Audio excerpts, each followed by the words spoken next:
إله إلا الله وحده لا شريك له وأشهد أن محمدا عبده ورسوله اللهم صل وسلم وبارك على سيدنا محمد سيد المرسلين وعلى آله وأصحابه أجمعين. قال الله تعالى في كتابه الكريم أعوذ بالله من الشيطان الرجيم سبحان الذي أسرى بعبده ليلا من المسجد الحرام إلى المسجد الأقصى الذي باركنا حوله لنريه من آياتنا إنه هو السميع البصير. صدق الله العظيم. Ma'asyiral hadirin sidang jamaah rahimahumullah. Sebelumnya saya minta maaf nih dulu di atas lah.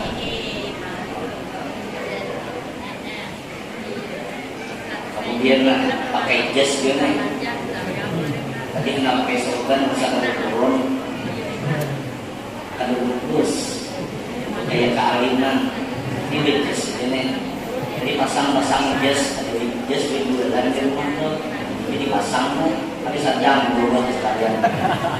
Kalau ada diubah sedikit penampilan di mau lama yang ada. Hadirin yang dirahmati Allah, yang sama-sama kita muliakan, para alim, para ulama, tuan-tuan guru kita, cerdik, pandai, kita doakan guru-guru kita, para alim, para ulama, terutama keluarga pembekal kita, mudah-mudahan mereka dipanjangkan umur, disehatkan badan, dan kita doakan mudah-mudahan mereka terus bisa membimbing kita untuk kita bisa mengenal Allah, mencintai Allah, dan mengenal Rasulullah dan cinta kepada Rasul-Rasulnya. Amin. Kemudian yang saya hormati segenap panitia peringatan Isra wal Mi'raj pada malam hari ini di Masjid Al-Falah.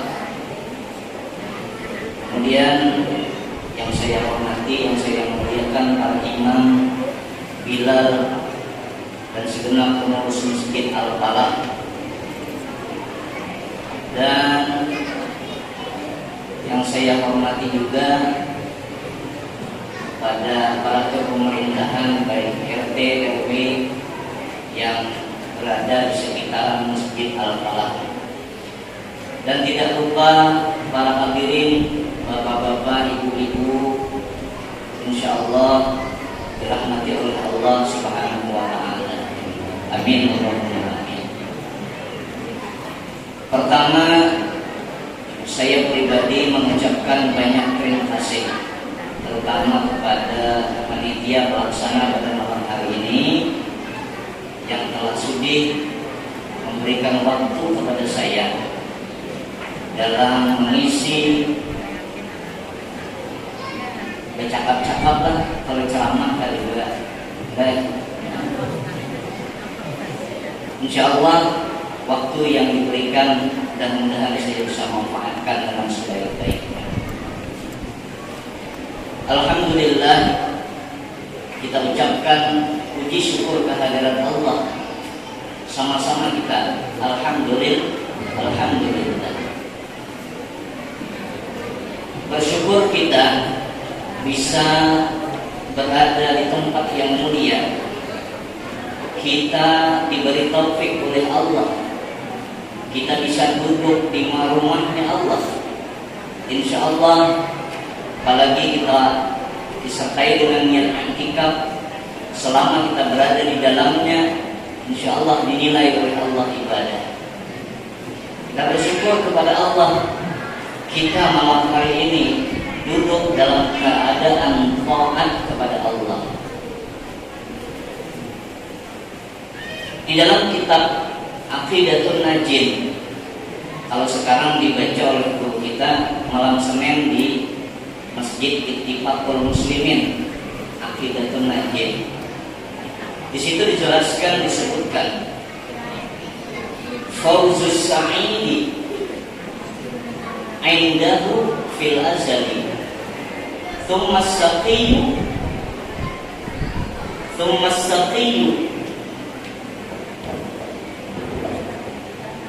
thumma lam yantahi.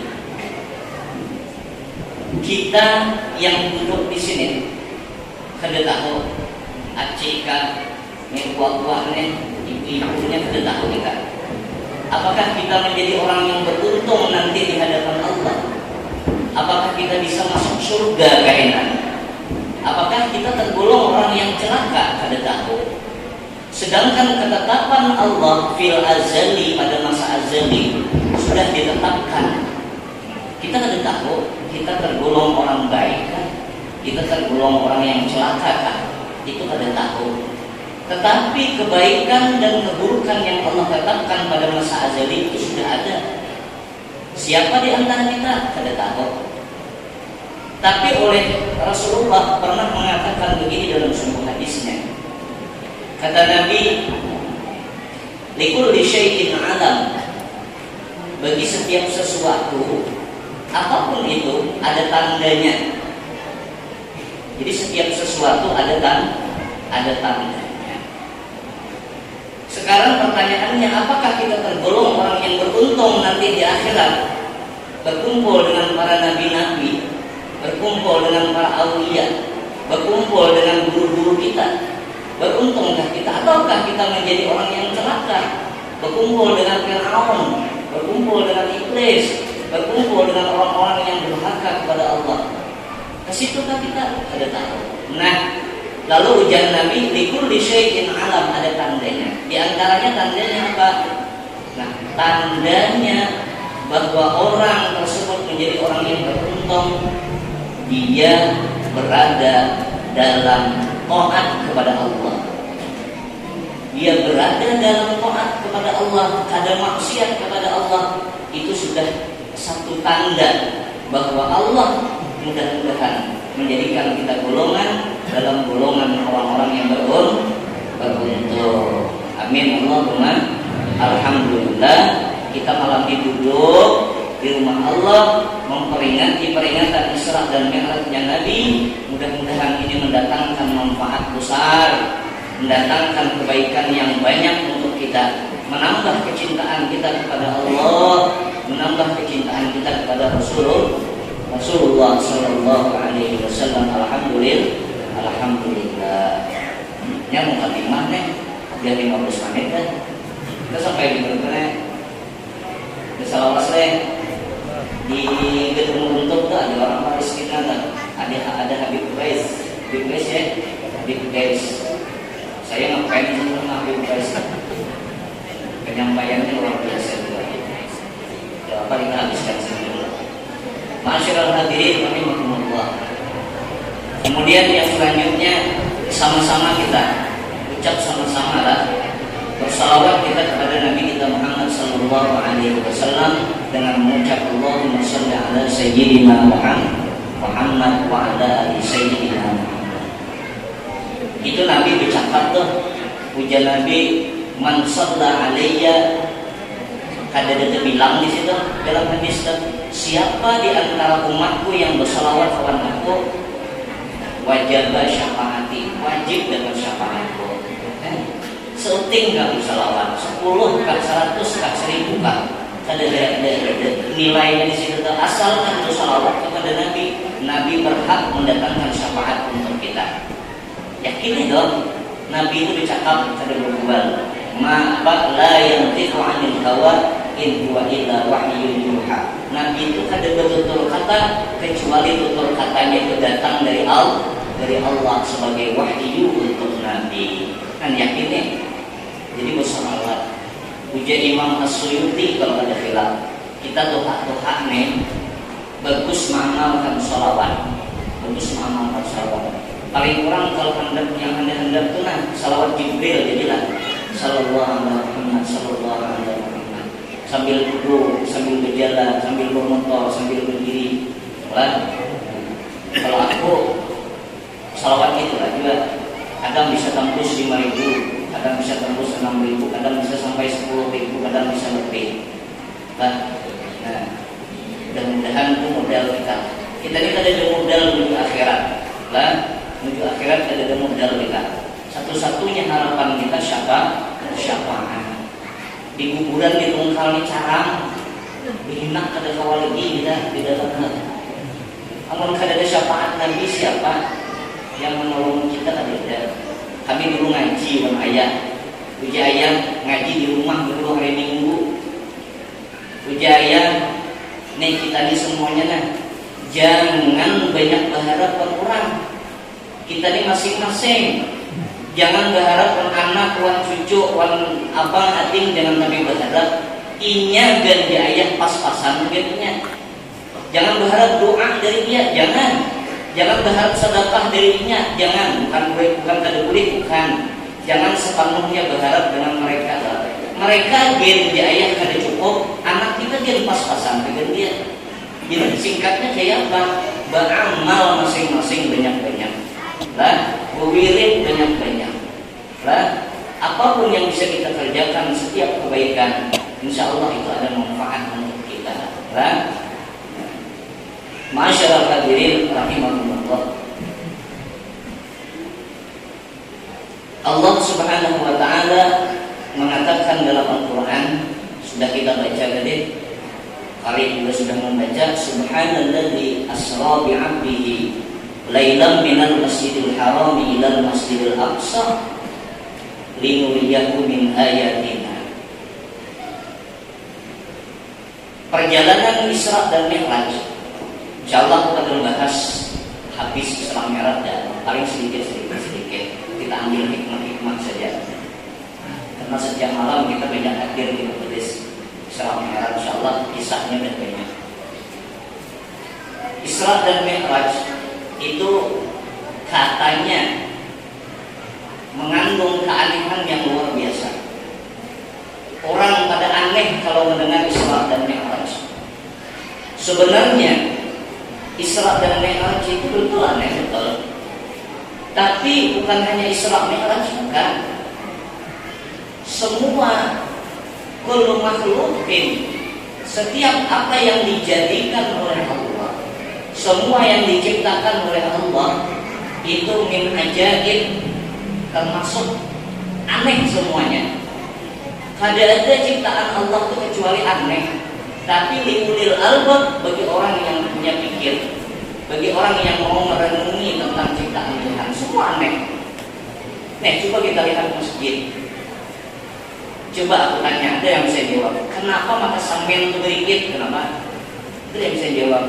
Aneh betul, samin bisa berikit. Ada yang bisa jawab kan? Ini ada lampu, itu ada kabelnya toh.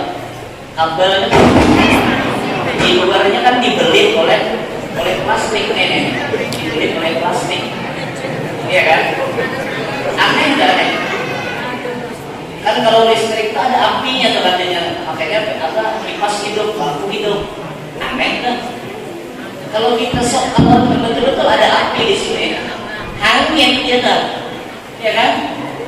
Tapi ada angin, boleh bukan api itu.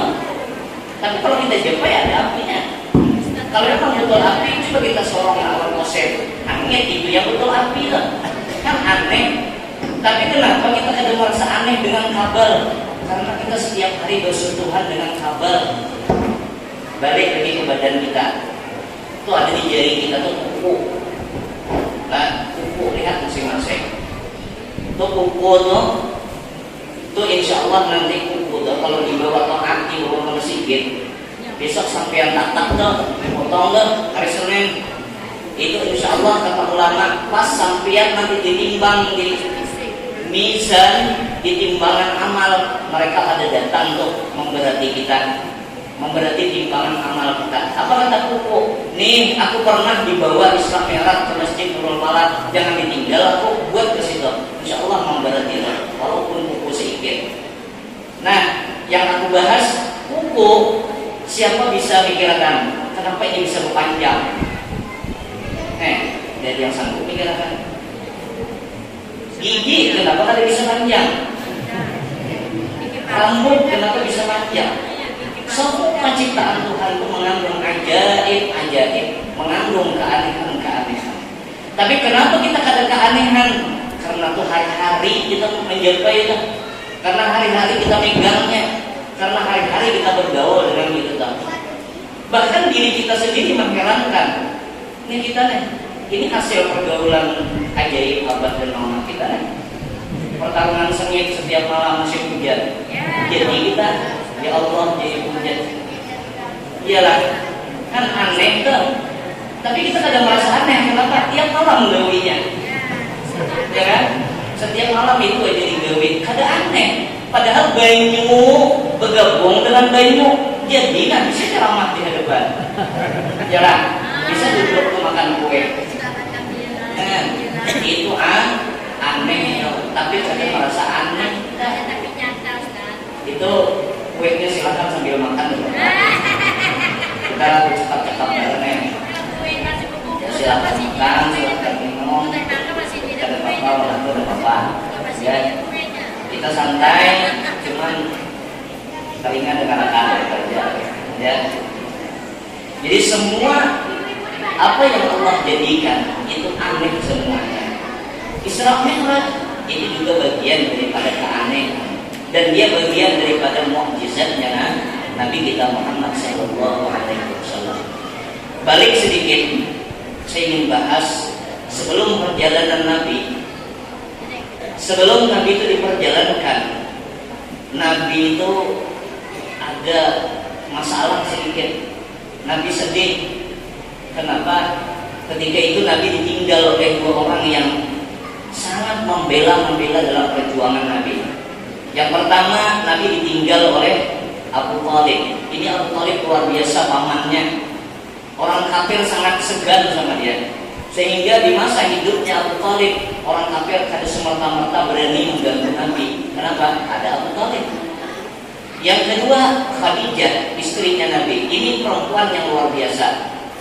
Kalau ada perempuan semacam ini, boleh diambil bini kedua, bini ketiga, boleh. Hebat betul Siti Khadijah. Siti Khadijah itu luar biasa.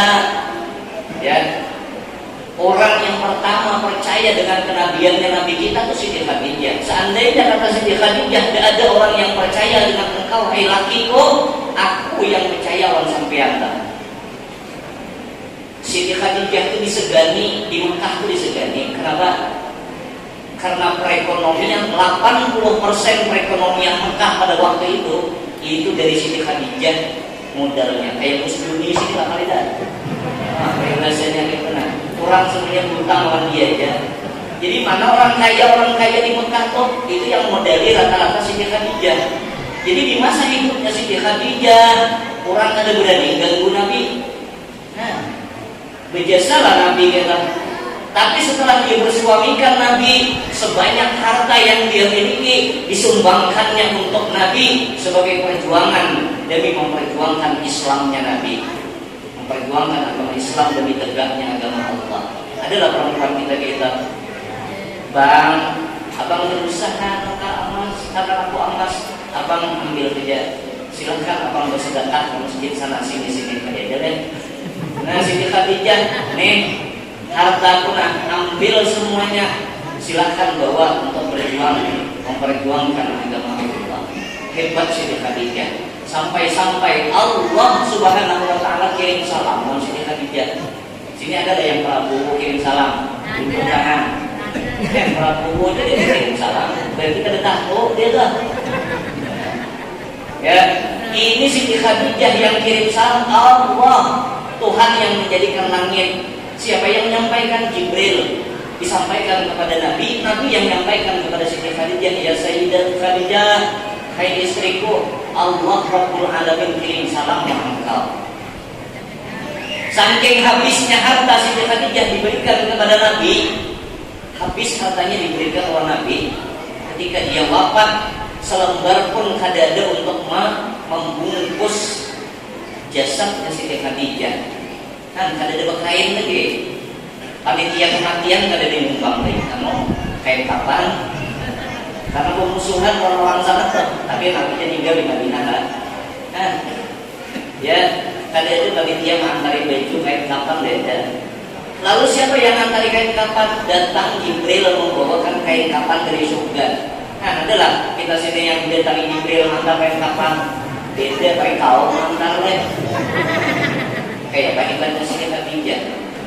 Sebelum beliau wafat, kata beliau, kata Siti Khadijah, hai suamiku, seandainya nanti aku meninggal, engkau hai suamiku masih dalam memperjuangkan agama Allah, engkau ingin nyebrang ke sungai sebelah, ke parit sebelah, tapi kada ada sampan, kada ada pengayuh, gali kuburan betul, ambil tulang belulangku buat jembatan demi untuk menyampaikan engkau ke seberang sana kayak suamiku. Ada yang sanggup perempuan kita digali kuburanku banglah, beda. Bini kita pasang paling bang, aku mati jangan kawin lagi lah, paling itu lah. Iyalah gua kan paling kita pun laki gitu juga. Kadang kita sekitar Siti Khadijah luar biasa. Makanya ketika meninggal Siti Khadijah, Nabi sedih. Nah, diperjalankan oleh Allah demi menghibur kekasihnya Nabi Muhammad. Subhanalladzi asra bi'abdihi lailan minal masjidil haram ilal masjidil aqsa. Aku ini hafal kawasan jadi untuk ya. Nabi diperjalankan dari Masjidil Haram. Jadi menghibur Nabi, Allah perjalankan Nabi dari Masjidil Haram ke Masjidil Aqsa. Ini bisa kita ambil pelajarannya. Jadi ketika Nabi sedih atau ketika Nabi jalan-jalan itu memang ada jalan-jalan asli. Kalau kita memang asli jalan-jalan, ya Nabi ada jalan-jalan asli, tapi jalan-jalannya Nabi limuriyahu min ayatina. Kami perlihatkan kepada kekasih kami tanda-tanda keagungan, tanda-tanda kebesaran kami. Kan jadi Nabi melihat keagungannya Allah. Nabi diperjalankan dari Masjidil Haram. Ini menunjukkan, mengajarkan kepada kita dimanapun kita berada, jangan jauh-jauh dari masjid.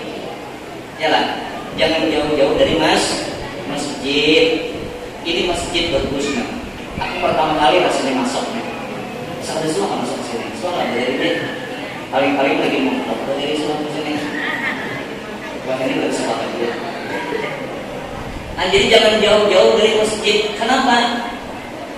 Kata Allah dalam hadis qudsi disebutkan, Inna buyuti fil ardil masajid. Hai manusia, tahulah kau rumahku di dunia, tahulah.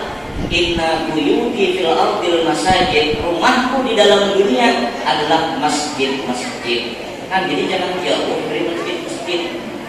Apalagi Masjidil Haram. Masjidil Haram tuh kita sembahyang 2 rakaat saja itu lebih mulia, lebih hebat pahalanya, lebih besar pahalanya, ganjarannya 100.000 kita sembahyang di sini.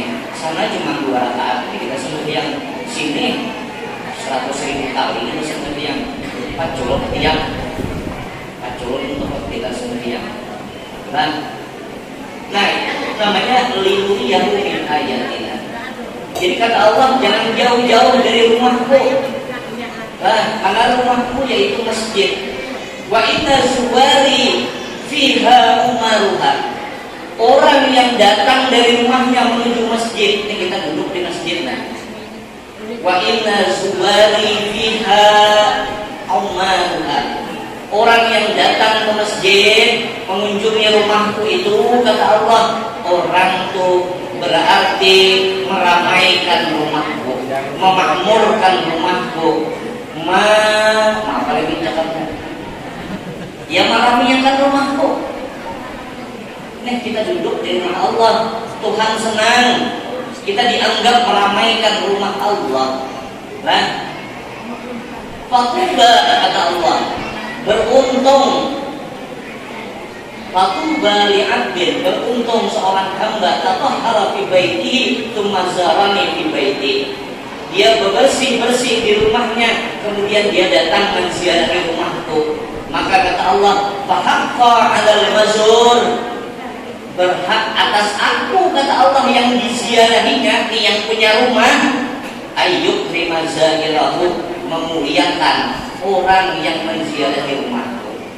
Jadi bapak, ibu ini duduk di masjid nih sebenarnya sudah dimuliakan oleh Allah. Kenapa? Karena kita menjadi tamunya Allah. Tapi ingat, dalam Al-Quran Allah mengatakan begini, wa may yu'azzim sya'airallah fa innaha min taqwal qulub.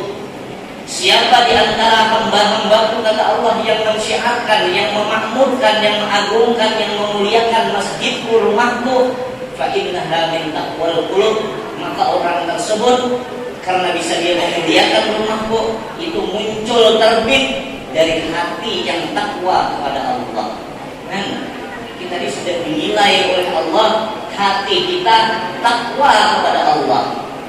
Kan kalau diumpamakan takwa lah, uiddat lil muttaqin, aku siapkan, kata Allah, bagi orang-orang yang bertakwa, jannatun arduhas samawat, yang luasnya surga itu seluas langit dan bumi. Jadi orang duduk di sini itu ada bisa, kecuali di hatinya itu karena ada takwa kepada Allah. Dan kita, Allah jadikan kita sudah dimuliakan oleh Allah, duduk di masjid. Alhamdulillah. Apalagi kita ada pengajian kayak gini. Maka kalau ada pengajian, jangan kada hadir. Man kharaja fi talabil ilmi, kata Nabi.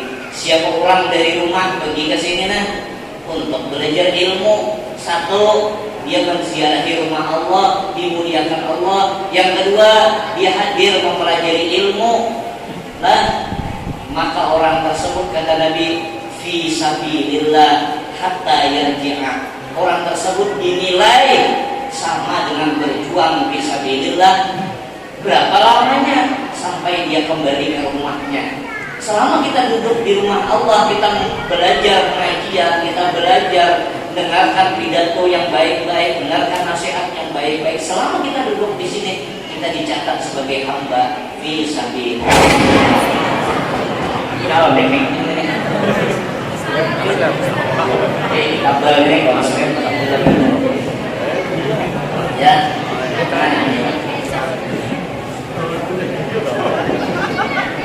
sama deh.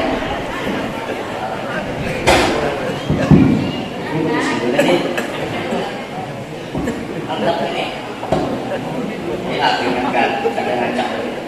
Ini biasa ngacak banget. Jangan dikacak dengan dia, muncul deh. Dikacak.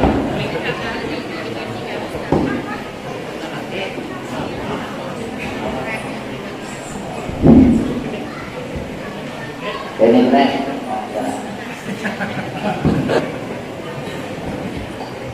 Ada 10 lewat dah. Asal gitu kan sampai 10 lewat 15 jam. Berapa lagi Masyaallah hadirin rahimahullah. Jadi belajarlah, hadir di majelis kita. Apalagi di sini sudah ada gurunya, rajin-rajin belajar. Orang yang belajar tadi banyak sudah deh dimuliakan Allah. Apalagi di situ belajar ilmu. Kalau orang belajar ilmu, ketika dia beramal, amalnya diterima oleh Allah, kata ulama. Tapi kalau dia ada belajar ilmu lalu beramal, amal itu kan bisa diterima. Walaupun kata Imam Ghazali sama dengan yang aslinya lah, tapi ini ada belajar, maka amalnya tidak bisa diterima. Walaupun mirip amalnya lah, umpamanya usollinya sama, rukuknya sama, sujudnya sama, tapi ini ada belajar. Maintain aja di jendela tuh, kayak orang yang itu ada diterima. Kan kayak kita tohok-tohok, kita puyuh-puyuh, kita beramal kada diterima Tuhan. Sayangnya hadirlah ke majelis-majelis ilmu, apalagi ada guru kita di sini, ya.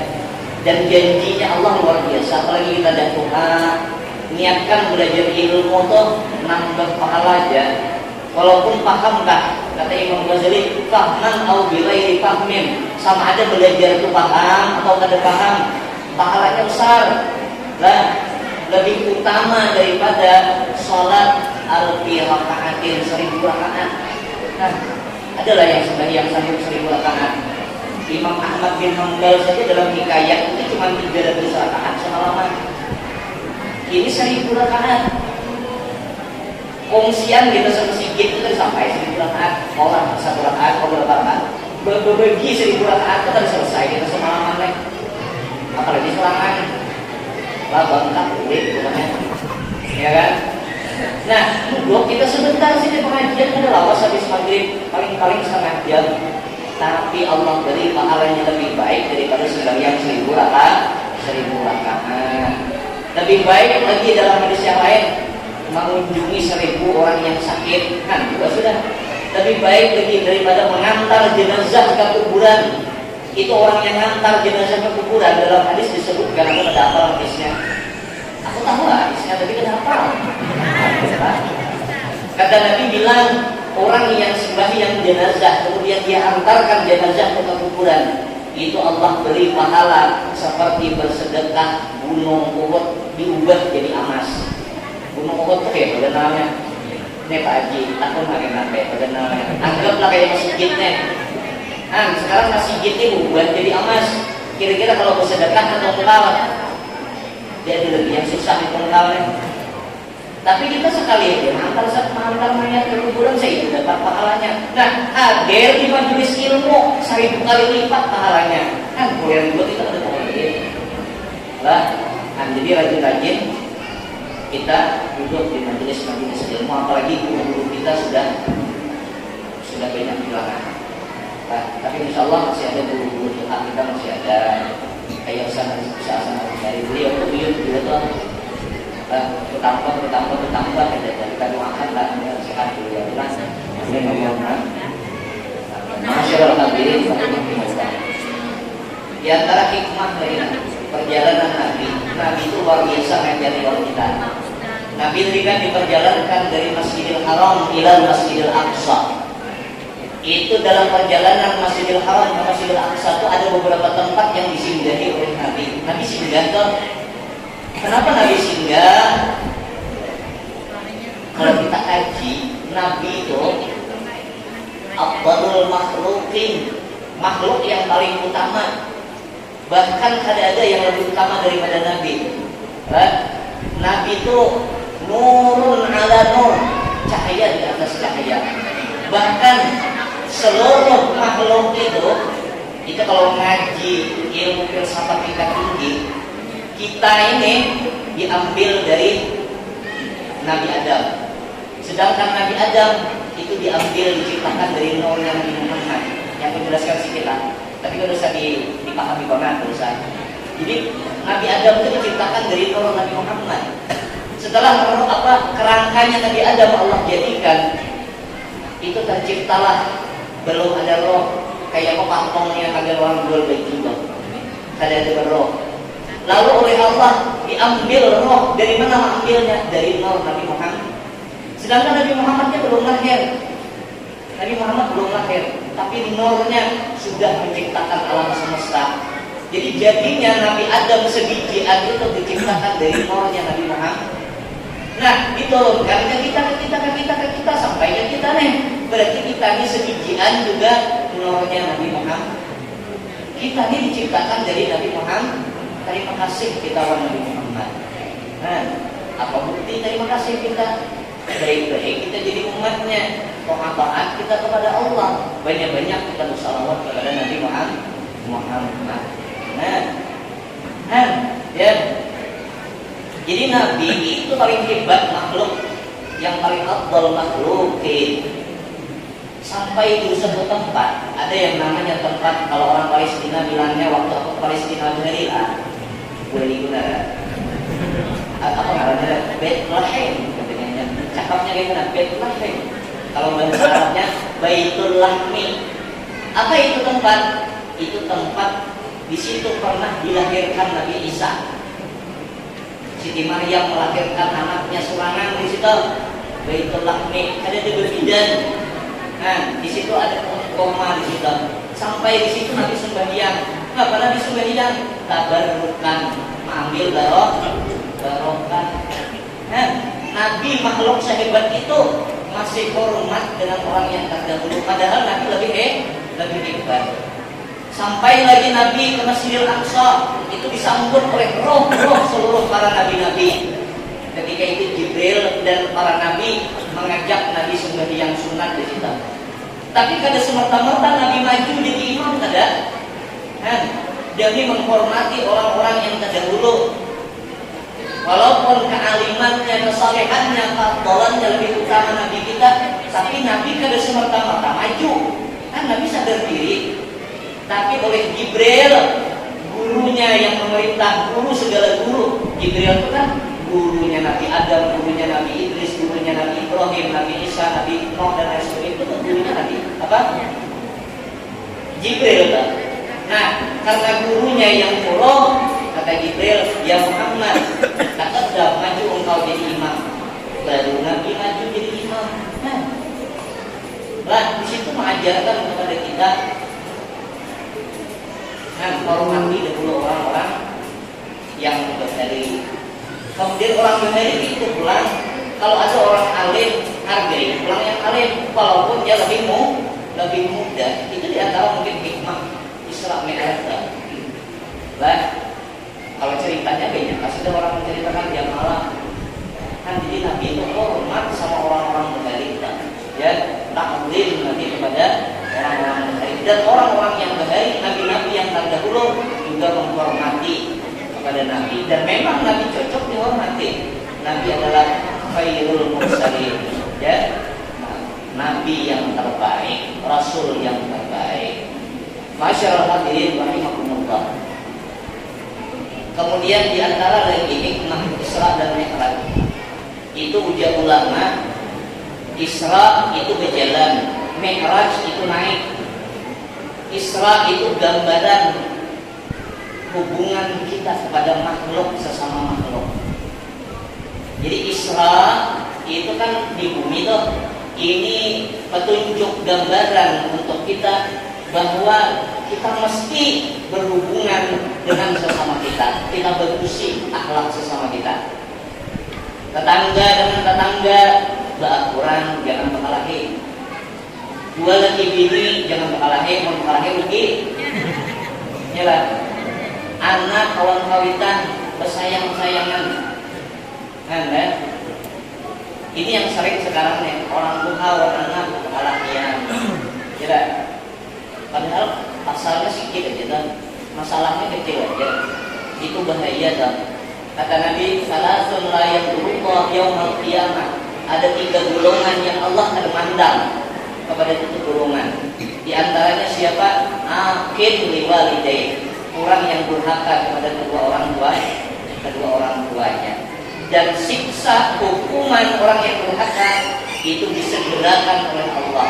Kalau kita durhaka, Allah akan menunggu lagi pada hari kiamat, siksanya langsung diazab di dunia juga, ya, langsung dibantai Tuhan di dunia sudah. Kayak apa caranya? Macam-macam caranya. Banyak ceritanya sudah. Yang terkenal orang Padang lah, maling kuda. Nah, iya kisahnya tahu juga. Aku dengar kayak juga. Itu durhaka orang Tuhan diberkusi akhlak sesama, apalagi orang tua. Orang tua kita tuh hiban. Orang tua kita hiban. Orang tua itu kata ulama, abah mama kita itu doanya mustajab. Doaul walid li waladihi ka doa'il anbiya li ummatihi. Doa mama kita, doa abah kita levelnya sama dengan doa nabi kita kepada umatnya. Jadi kalau mama abah itu berdoa, itu level doanya itu sama dengan doa nabi. Maka abah mama tuh doakan tuh apa? Dipakai itu tiket ajaib itu dipakai. Didoakan anak setiap detik, setiap menit, setiap waktu tuh. Doanya itu menembus 7 lapis langit. Malu Tuhan kada mengabulkan. Ada kisah seorang laki-laki ahli maksiat yang akhirnya diampuni oleh Allah. Dari karena apa? Dari karena dia hormat sama mama dan abahnya. Di akhir hayatnya dia bilang, "Mak, aku ini kayaknya ada harapan masuk surga, kayak masuk neraka lah." Itu orang mau namanya macal, Pak. Ya, cuman mak terakhir aku minta, kata dia, Mama jangan sekali-kali kada ridho lawan aku nih. Karena apa? Ridho Allah fi ridhol walidain, fi ridhol walidain. Ridhonya Allah tergantung ridhonya kedua orang tua. Ini yang diandalkan anak yang nakal tadi ini. Kaina mahai kata dia, mau aku mati, mama jangan sekali-kali kada ridho lawan aku. Mama harus ridho lawan aku. Satu lagi mah wasiat aku, kaina amun mama nangumpulkan aku, tinjak mau aku mahai. Injak ini. Tanda apa? Tanda ini aku nih orang jahat. Itu aja tandanya. Dilakukanlah oleh ibu tadi. Singkat cerita meninggal anaknya, satu pun dari orang kampung kada dia akan mengurus mayatnya karena macalnya. Nah, jangankan mungkin apa sandal, salawat kolor bergantung hilang. Nah, pakai sandal yang hilang di catatannya ada. Ya. Nah, tapi di daerah tempat umum toh, rinjing jangan coba-coba bantak diambil. Kan ibu itu sering kalau bahar itu gantong diambil ya, habis cuci diambil itu gantong. Coba pagi lingis, rinjing kuantan gantong diambil hilang. Ini nih membuat orang semangat. Jangan kan itu kolor pengalaman gantong diambil dadayan itu hilang kaki. Kan soal kolor dengan apa? Kan? Ini orang yang tadi suka orang adanya kan. Mungkin begini halnya si pemuda tadi. Ketika dia meninggal, satu pun dari yang mengurus, yang mandikan, bahkan memikul mayat ada yang hendak. Singkat cerita oleh mamanya dipanggil nih, diupahi gana-gana upahnya nih. Yuk nak sejuta semang, tak urus anak aku mulai mandi, mengapamkan dan mikulkan. Kayak apa caranya terserah. Nah, dimain upah semuanya. Mungkin supaya ini upah deh.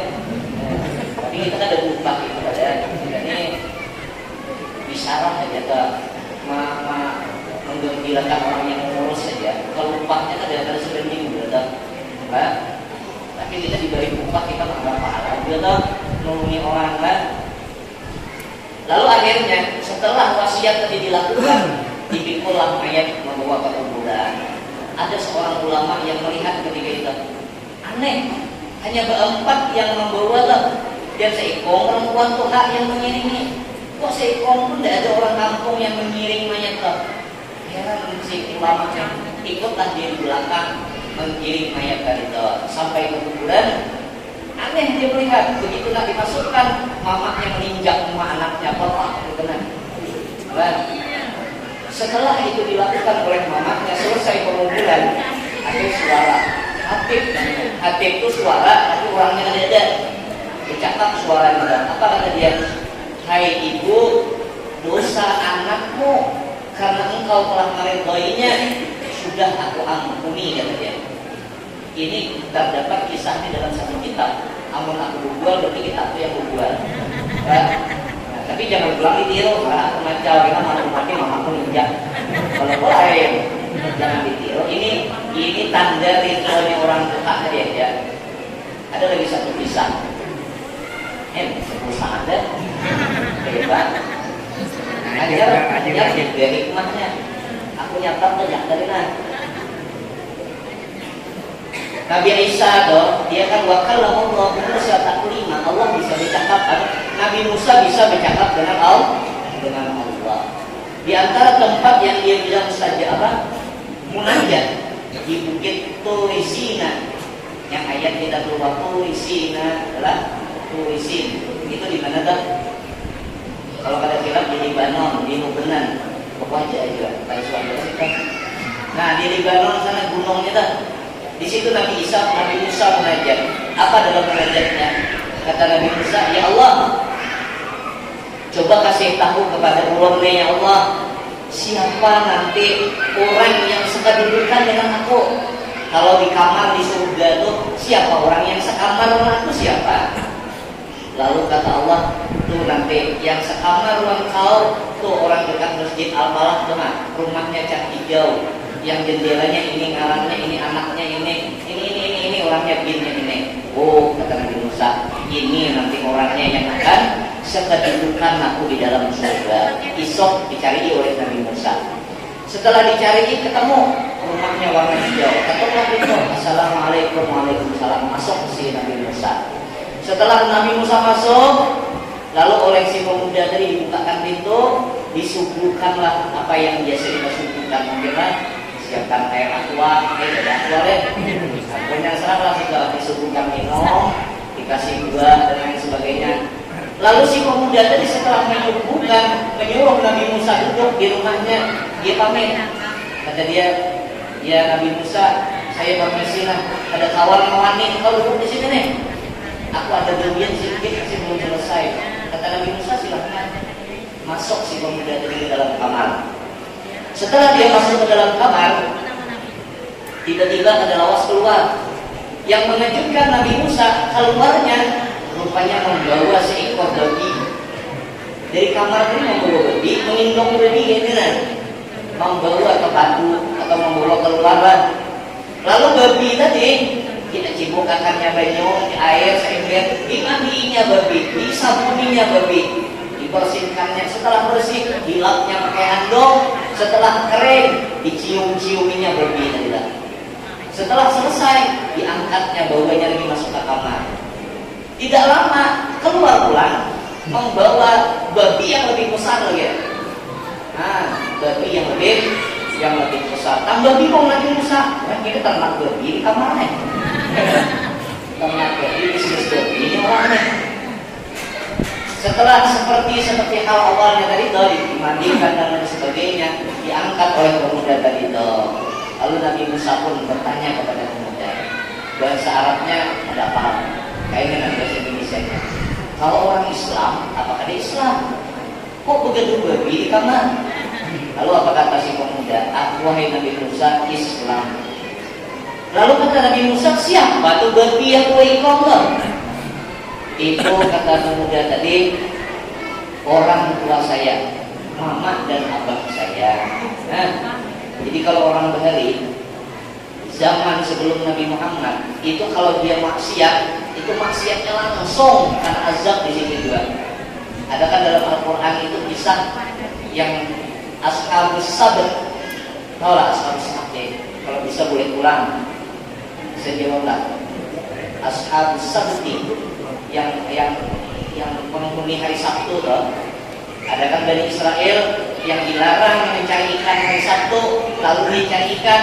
Setelah dia nyari ikan berubah jadi warik, jadi monyet. Nah, ada yang cari ikan ya. Kalau kita telanjang karena maksiat memperkosa orang, timbang memperkosa, maka itu kan kadang berubah jadi apa-apa. Iyalah, merampok dan lain sebagainya, ada yang berzinah ke hotel dan lain sebagainya, telanjang dia maksiat, tapi kadang diubah oleh Allah.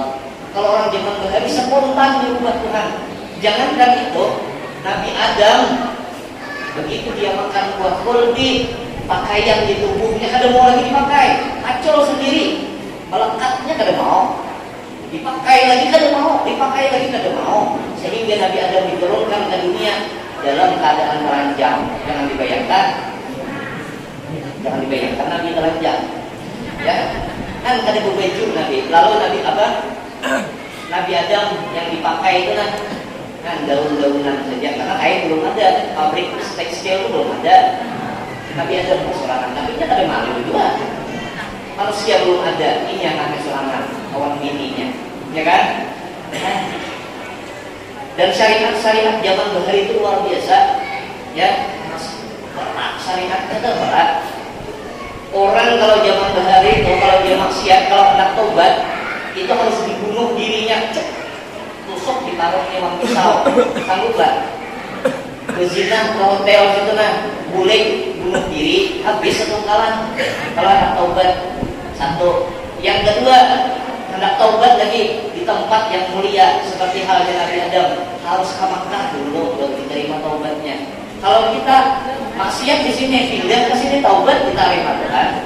Nah, ibadah umat Muhammad ini semua barokah Nabi kita Muhammad, berkah Nabi kita Muhammad Sallallahu Alaihi Wasallam. Jadi orang zaman Bahari itu kalau dia maksiat langsung spontan dibalas Tuhan. Lalu apa kata si pemuda yang mamahnya berubah jadi babi tadi? Aku hai Nabi Musa hanya berdoa nih. Ini kan mama aku dia jahat kelakuannya, itu dia hanya berhubungan kepada Allah. Dia kadang ganggu aku ada. Sedangkan aku anak daripada dua orang tua ini, dan hak aku sebagai anak, kata dia, wajib aku berbakti kepada mamaku. Apapun bentuk mama dan abahku, aku tetap berbakti kepada dia. Makanya dia sekedudukan dengan Nabi Musa di dalam surga. Cuman kata si pemuda, aku minta kepada Allah, semoga mama aku ini diampuni dosanya, abah aku diampuni dosanya. Ada lagi wajahnya seperti babi, ada lagi wujudnya seperti babi, dan diubah oleh Allah, dan kapan perlu nanti bersamaku di dalam surga. Keesokan harinya datang Nabi Musa menyampaikan bahwa Allah menerima doanya si pemuda yang berbakti kepada kedua orang tuanya Allah. Diubah wajah mamanya dan abahnya, dan mama dan abahnya ditempatkan oleh Allah di surga kelak, kata Nabi Musa, bersama dengan pemuda ini. Ini berkat kebaikan bakti anak yang soleh. Kayak kita. Jadi jangan durhaka. Ya, masyaallah hadirin rahimakumullah. Itu loh lagi bahas sembahyangnya. Ada panjang deh. Di antara hikmah yang inti dalam Islam itu kan sembahyang, sembahyang itu luar biasa, jangan ditinggalkan. Kata Imam Hasan Al Basri, kata beliau, man ta'awwada litakfir, man ta'awwada ala takfir salat. Siapa orang yang biasa meremehkan sembahyang, menganggap sembahyang itu mudah, menganggap sembahyang itu enteng aja. Siapa orang yang meremehkan sembahyang, menganggap mudah sembahyang, gina aja lah. Hati-hati, kata ulama. Fal yatahayya litakfir, siap-siaplah orang itu, kata ulama, litakfir, terlambat fi kulli umuri hayatihi, pada setiap urusan hidupnya akan diperlambat, akan dipersulit oleh Allah Subhanahu wa taala. Dari karena apa? Dari karena kita memperlambat sembahyang. Kita bangga punya sembahyang. Kita bangga arai, kita senang kita. Kenapa harus arai? Paman sembahyang itu. Ini ibadah yang Allah tidak berikan kepada umat terdahulu, ada. Memang ada umat terdahulu sembahyang, tapi sembahyang kita ada samawan kita 5 kali sehari semalam, dan insya Allah ada berat. Yang berat itu di ayat nafsu, di ayat kami belajar kemarin. Nafsu kita yang berat toh. Coba kata ayat menunjuk uang kami itu mana beratnya uang ngepol cerucuk? Ayo. Berani jawab. Mana baratnya sembahyang 2 rakaat awal dikocok yang kayak ini genarnya. Ini sama sejuta gak dalam kita ngangkat. Tapi karena berupah 100.000, kita pikirkan cara mengangkatnya. Kenapa? Ganjarannya bang melihat di hadapan mata. Sedangkan sembahyang, kita kada melihat ganjarannya. Padahal Allah persiapkan lah orang yang taat kepada Allah, itu Allah persiapkan surga yang tertinggi. Di akhirat kita bangga sembahyang. Ulama itu bangga. Aku kata ulama, kada payah dibalas dengan pahala sembahyang lagi. Kafa bil jaza, cukup aku ini dibalas oleh Allah, bisa sujud terus saja sampai mati, aku sudah terima kasih. Kada payah aku dikasih pahala. Sebab kata beliau, alangkah malunya nanti di akhirat dari aku nih, kata beliau, ketika berjumpa dengan Allah, kada pernah aku taruh di sejadah. Malu lah kira-kira. Malu kita di hadapan Nabi, ya Nabi Muhammad, syafaati aku, tapi dari kada pernah tersentuh sejadah. Malu kada? Malu. Nah, kita dimudahkan bisa sembahyang, bersyukur, berterima kasih. Terus sembahyang sampai nanti. Kalau ada tinggal di Allah, ada masalah yang berlalu lah, tapi dikabari. Yang sudah itu sudahlah, dari sembahyang ada dikabari. Semampunya mengqadha, seingat-ingatnya dikabari. Nah, mudah-mudahan dengan kita ada niat baik untuk berbuat baik, Allah jadikan kebaikan yang sempurna untuk kita. kita, Allah terima taubat kita. Apalagi di bulan Rajab ini bulan taubat. Nah, Allah menerima taubatnya orang-orang yang meminta ampun di dalam bulan Rajabnya. Maka di dalam Imam Ibnu Wahbin pernah berkata, ya, dalam hadis, siapa yang membaca Rabbighfirli warhamni wa tub alayya sebanyak 70 kali dengan mengangkat kedua tangan, maka orang tersebut diharamkan kulitnya disentuh oleh api neraka. Nah, tapi diisi itu Rabbighfirli itu diisi dengan taubat. Taubat itu syaratnya 3, kalau kepada Allah menyesal, berhenti, bercita-cita untuk tidak mengulangi. Adapun sejak berikutnya terulangi lagi dosanya, itu ada masalah. Dosa yang tadi sudah diampuni, ini dosa yang ini aja. Kalau kita mati, berarti kita bawa dosa ini aja. Yang dosa itu sudah diampuni oleh Allah. Kan ulama mengajarkan begitu ya.